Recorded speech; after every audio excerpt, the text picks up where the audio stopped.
Twelfth class के सभी बच्चे ध्यानपूर्वक, ये बहुत ही आवश्यक वीडियो दिया जा रहा है। ये वीडियो ऑब्जेक्टिव से संबंधित है। सभी बच्चे इसको पढ़ें, लाइक करें, सब्सक्राइब भी करें, शेयर भी करें। जितना अधिक पढ़ेंगे उतना आप लोगों को लाभ होगा। ये संभावित क्वेश्चन है जो बोर्ड मॉडल है 2024 के लिए। आप लोग पूर्णतया इसको पढ़ें और अधिक से अधिक अंक प्राप्त करें। जितना अच्छा अंक प्राप्त करेंगे उतना आप लिखे बेटर होगा। चलिए, पहला क्वेश्चन है, एंजाइम होते हैं। एंजाइम प्रोटीन होता है बाबू। एंजाइम क्या होता है बोलिए? प्रोटीन होता है। विटामिन सी का रासायनिक नाम है। विटामिन सी का रासायनिक नाम एस्कॉर्बिक एसिड है। अन्य भी जानते हैं। विटामिन ए का नाम होता है रेटिनॉल। विटामिन डी का नाम होता है कैल्सीफेरॉल। ई का नाम होता है टोकोफेरॉल और सी का नाम होता है बोलिए एस्कॉर्बिक एसिड। रवा तंत्र की संख्या है। तो देखिए, क्रिस्टल सिस्टम 7 गो होता है। Cubic crystal system, orthorhombic crystal system, tetragonal crystal system, monoclinic crystal system, triclinic crystal system, rhombohedral और हेक्सागोनल क्रिस्टल सिस्टम। इसलिए रवा तंत्र की संख्या कितनी होती है बोली? 7 होती है। निम्नलिखित में से किसमें स्टर बंध है? देखिए, स्टर बंध है मतलब स्टर बॉन्ड हुआ। टेरिलीन में स्टर बॉन्ड होता है, नायलॉन में नहीं होता, टेफ्लॉन में नहीं होता, वैकेलाइट में नहीं होता। केवल टेरिलीन में हम लोगों का स्टर बॉन्ड होता है। सिनेबार किसका एस्क है? तो देखिए, सिनेबार सबसे प्रमुख एस्क है। किसका? मरकरी का। मरकरी का सबसे प्रमुख एस्क क्या होता बोली हो? सिनेबार। प्राकृतिक रबर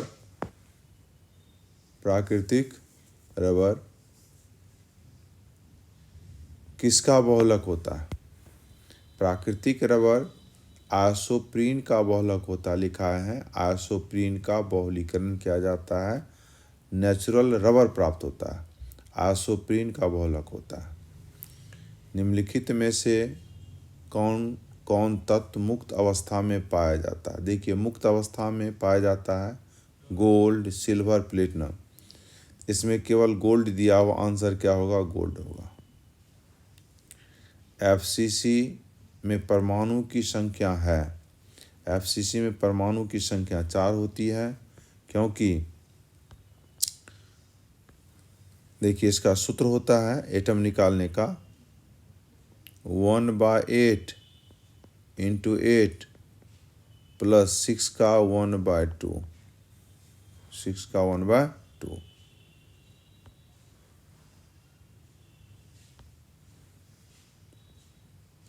1/2। ये आसानी से हम लोग इसको कटा देंगे ना, ये हम लोग का 4 आ जाएगा। 4 आ जाएगा। ये फार्मूला हो गया। एटम की संख्या ज्ञात करने का फार्मूला हो गया हम लोग का। निम्नलिखित में अब देखिए 1/8 इसमें 8 लेटिस पॉइंट होता है, सतह भी 8 होता है, प्लस 6 फेस होता है 1/2। 1/2 ये काट दीजिए 3, 1 1 कट जाएगा, 8 8 कट जाएगा, 1 + 3 बराबर क्या होगा बोलिए? 4। इसलिए एफसीसी में एटम की संख्या कितनी होती है? 4 होती है। निम्नलिखित में बेरवादार ठोस है। तो देखिए, ग्रेफाइट रवादार ठोस है, क्रोम एलम भी रवादार ठोस है, केवल क्वार्ट्स ग्लास हम लोगों का बेरवादार ठोस है। सिलिकॉन कार्बाइड भी हम लोगों का क्या है? रवादार ठोस है। रवादार ठोस का इंग्लिश होता है क्रिस्टलाइन सॉलिड। सीजियम क्लोराइड में सीजियम का कोऑर्डिनेशन नंबर चुने। तो सीजियम क्लोराइड में सीजियम का कोऑर्डिनेशन नंबर 8 होता है। एक सीजियम 8 क्लोरीन से जुड़ा होता है। 8 एक क्लोरीन भी 8 सीजियम के साथ जुड़ा होता है। सीजियम क्लोराइड में सीजियम का भी कोऑर्डिनेशन नंबर 8 और क्लोरीन का भी कोऑर्डिनेशन नंबर 8। ब्रेविस जालक की संख्या होती है। देखिए, ब्रेविस जालक की संख्या 14 होती है। इसका आंसर बी नंबर होगा। ब्रेविस जालक की संख्या कितनी होती है? बोलिए, 14 होती है। सेवन क्रिस्टल में कुल 14 लेटिस होता है, इसलिए इसको कहा जाता है 14 ब्रेविस लेटिस। किसी धातु की षष्ठभुजीय हेक्सागोनल सीमित पैकिंग संरचना में कोऑर्डिनेशन संख्या है। इसका कोऑर्डिनेशन नंबर 12 होता है। बोलिए, षष्ठभुजीय को हम लोग कहते हैं SCP। SCP का कोऑर्डिनेशन नंबर कितना होता है? बोलिए, 12 होता है। एटम की संख्या 6 होती है, लेकिन कोऑर्डिनेशन नंबर क्या होता है? बोलिए, 12 होता है। कौन ताप द्वारा प्रभावित नहीं होता? देखिए, मोलता जो होता है ना, मोलेलिटी, टेम्परेचर पर प्रभावित नहीं होता। नॉर्मलिटी हो जाता है, मोलरिटी भी हो जाता है, फॉर्मलिटी भी हो जाता है, लेकिन मोललिटी जो होता है, मोलरता, ताप द्वारा प्रभावित नहीं होता है। किसी विलयन के 200 मिलीलीटर में 4 ग्राम सोडियम हाइड्रोक्साइड घुला हुआ है, तो विलयन का मोलरता है। तो देखिए, मोलरता ज्ञात करने का सूत्र होता है A/1000 M/V। ए दिया हुआ, देखिए ये हुआ A, ये है V, और सोडियम हाइड्रोक्साइड का M हो जाता 40। सब वैल्यू रख के काटिएगा ना, तो हम लोग का आ जाएगा 0.5। ये आंसर सही है। सैकरीन है। सैकरीन स्वीटनिंग एजेंट है, मीठा भी करता है। सैकरीन कैसा भी करता है? बोलिए, मीठा भी करता है। इसलिए सैकरीन सबसे ज़्यादा मीठा भी होता है आर्टिफिशियल में। नेचुरल में सबसे ज़्यादा मीठा होता है फ्रुक्टोज, लेकिन आर्टिफिशियल स्वीटनिंग एजेंट में सबसे ज़्यादा मीठा होता है सैकरीन। किसी रवा का घनत्व चुने। तो देखिए, D बराबर हम लोग पढ़े हुए हैं, D बराबर होता है Z/M / AQ/NA। तो इसमें सही हम लोग का C नंबर है। किसी रवा का घनत्व क्या होगा? Z/M / AQ/NA। निम्नलिखित में से कौन आदर्श घोल नहीं है? देखिए, मिथाइल अल्कोहल इथाइल अल्कोहल को मिलाएंगे, आदर्श घोल कहलाता है। बेंजीन और टोल्यूइन को मिलाएंगे, आदर्श घोल है। कार्बन टेट्राक्लोराइड सिलिकॉन टेट्राक्लोराइड मिलाएंगे, यह भी आदर्श घोल है। केवल क्लोरोफॉर्म को एसीटोन के साथ मिलाएंगे तो यह अनादर्श घोल है, नॉन आइडियल सॉल्यूशन। किसी विलयन के अनुशंक गुणधर्म, इंग्लिश टर्म होता है कॉलिगेटिव प्रॉपर्टी, का उदाहरण है। तो देखिए, कॉलिगेटिव प्रॉपर्टी 4 प्रकार का होता है। Lowering of vapour pressure, elevation of boiling point, depression of freezing point, osmosis and osmotic. ये जो देखते हैं ना, ये डेंसिटी नहीं है, मास भी नहीं है, टेम्परेचर भी नहीं है, केवल क्वथनांक का उन्नयन ही अनुशंक गुणधर्म का उदाहरण है। इसलिए C नंबर सही है। 234.2 ग्राम चीनी के घोल में 34.2 ग्राम चीनी है। घोल का मोलर सांद्रण क्या होगा? देखिए, इसका मोलर सांद्रण 0.5 होता है। इसका भी सूत्र होता है A/1000 M/B। तो देखिए, ये जो वैल्यू देखते हैं ना, ये हो गया B, ये जो वैल्यू देखते हैं A, और चीनी का मॉलिक्यूलर मास होता है 342। सब वैल्यू देख निकालिएगा ना, तो आंसर आ जाएगा 0.5। इसलिए आंसर C सही है। आंसर C सही है। फिर हम लोग 20 नंबर पर चलें। आदर्श विलयन का निम्नलिखित में से कौन गुण है? तो देखिए, आदर्श विलयन राउल्ट के नियमों का पालन करता है। हम लोग पढ़े हैं आदर्श विलयन क्या है। वैसा विलयन जो अलग अलग सांद्रता पर राउल्ट के नियमों का पालन करता है। इसलिए इसका आंसर ए सही है। निम्नलिखित में कौन सा अनुषंक गुणधर्म नहीं है? ठीक, तो देखिए 4 प्रकार का होता अनुषंक गुणधर्म। हिमांक का अवनमन भी अनुषंक गुणधर्म है। वाष्प दाब का आपेक्षिक अवनमन भी होता है, इंग्लिश टर्म होता है relative lowering of vapour pressure.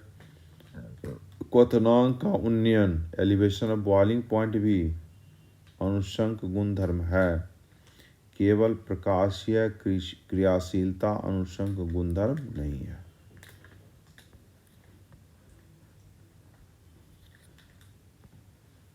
शुद्ध जल का पीएच होता है, ख्याल करें, शुद्ध जल का पीएच का मान 7 होता है।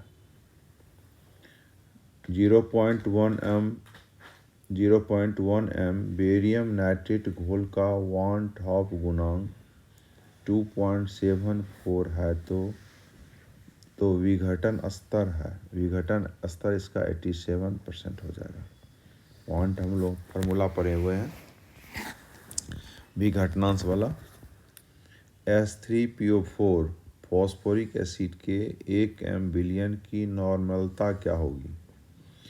देखिए यहाँ पर 3 मोल है, इसकी नॉर्मलता होगा 3.0 n अर्थात 3n। परासरणी दाब इंग्लिश टर्म होता है ऑस्मोटिक प्रेशर का दाब बढ़ता है जब ताप बढ़ता है। ऑस्मोटिक प्रेशर टेम्परेचर पर आधारित है। टेम्परेचर बढ़ेगा तो ऑस्मोटिक प्रेशर बढ़ेगा, टेम्परेचर घटेगा तो ऑस्मोटिक प्रेशर घटेगा। किसी भी विलयन का वाष्प दाब का सापेक्ष अवनमन विलय के मोल अंश का बराबर होता है। उपयुक्त कथन किसका है? यह जो कथन देखते हैं ना बाबू, ये कथन राउल्ट का है। ये कथन किसका बोलिए? राउल्ट का। ये नहीं है, ये कथन राउल्ट का है, हेनरी का नहीं है। 1 फैराडे विद्युत कितना कूलम के बराबर होता है? 1 फैराडे 96,500 कूलम के बराबर होता है। 28 नंबर क्वेश्चन देखिए। ठीक, जिंक का छड़ है और जिंक सल्फेट के विलयन में घुलाया गया, ये बाएं साइड है। कॉपर का छड़ है, कॉपर सल्फेट के विलयन में घुलाया गया, 2 इलेक्ट्रोड हो गया, एक जिंक का इलेक्ट्रोड, एक कॉपर का इलेक्ट्रोड। तो जिस सेल में 2 इलेक्ट्रोड हो ऐसे सेल को गैल्वेनिक सेल या डेनियल सेल कहते हैं। ऐसे सेल को गैल्वेनिक सेल या डेनियल सेल कहते हैं।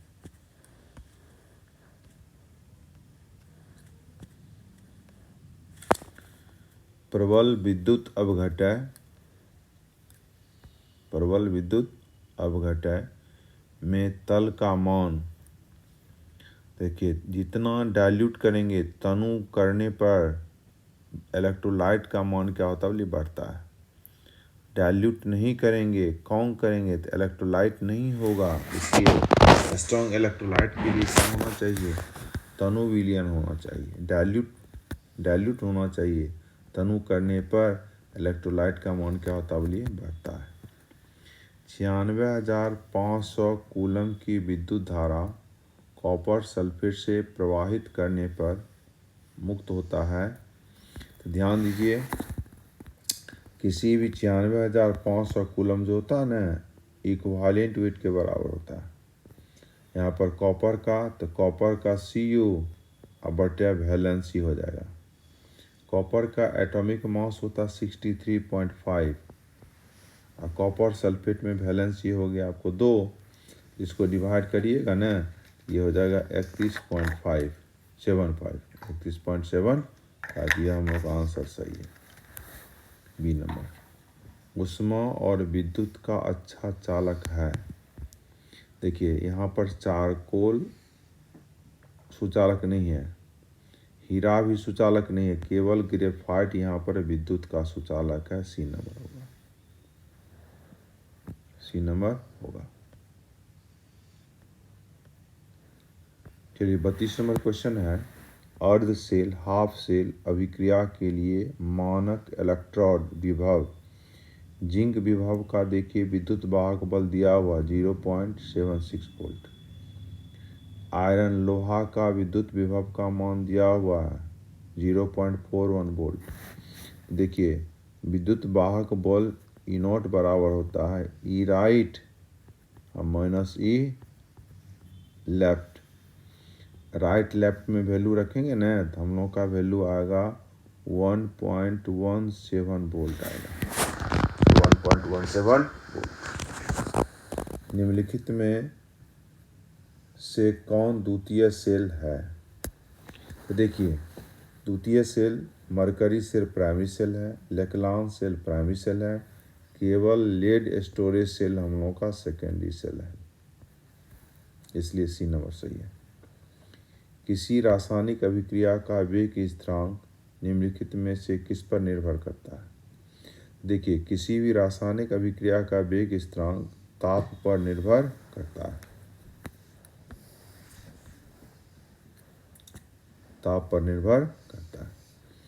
प्रथम कोटि की अभिक्रिया के लिए टी हाफ अर्ध जीवन काल का मान होता है।